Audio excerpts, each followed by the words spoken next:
सुनावणी झाली, कोर्टाने असणारं जे मेन क्रिमिनल रिट पिटिशन आहे त्याला असणारं एमेंड करायला सांगितलंय आणि जे ॲप्लिकेशन आम्ही एक सादर केलं होतं त्या ॲप्लिकेशन मधल्या प्रेयर जे आहेत म्हणजे मागणी जी आहे ती मेन ॲप्लिकेशन मध्ये अंतर्भूत करावा अशा रीतीच्या असणारं कोर्टाने हे दिलं।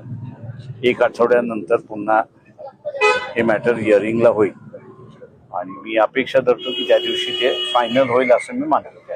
नेमकी काय तुमची मागणी होती? ते माझी मागणी दोन आहेत।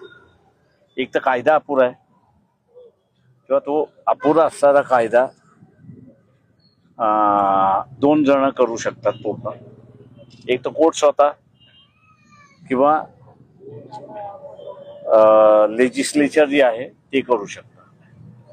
तेव्हा ह्या दोन्हीपैकी असताना कोणीतरी तो कायदा पूर्ण केला ते इन्क्वायरी त्याची पुढे चालू होईल, त्याच्याशिवाय ती इन्क्वायरी पुढे चालू होणार नाही अशी परिस्थिती आहे। परंतु ज्या पद्धतीने पाहताय एक सहकार्याची भावना किंवा त्यासोबतच तुम्ही अनेक दिवसांपासून प्रयत्न करताय, मग कुठं सहकार्य करून सरकार कोण अजिबात सहकार्य नाही।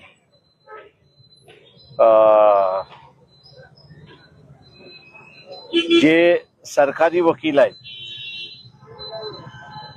त्या सरकारी वकिलांनी सुद्धा कोर्टामध्ये ऍडमिट केलं की याच्यामध्ये कमतरता आहे आणि त्या संदर्भातला असणारं ती कमतरता काय आहे हे शास्त्राला कळवलेलं आहे। पण दुर्दैवाने मी असं म्हणेन की चीफ सेक्रेटरी आणि मुख्यमंत्री हे दोघंही त्या संदर्भात निर्णय घेत नाहीत अशी असणारी परिस्थिती आहे। ती आज कोर्टासमोर आम्ही असणारा आणलेली आहे किंवा पुढच्या वेळेस काय होतं ते आपण बघूया।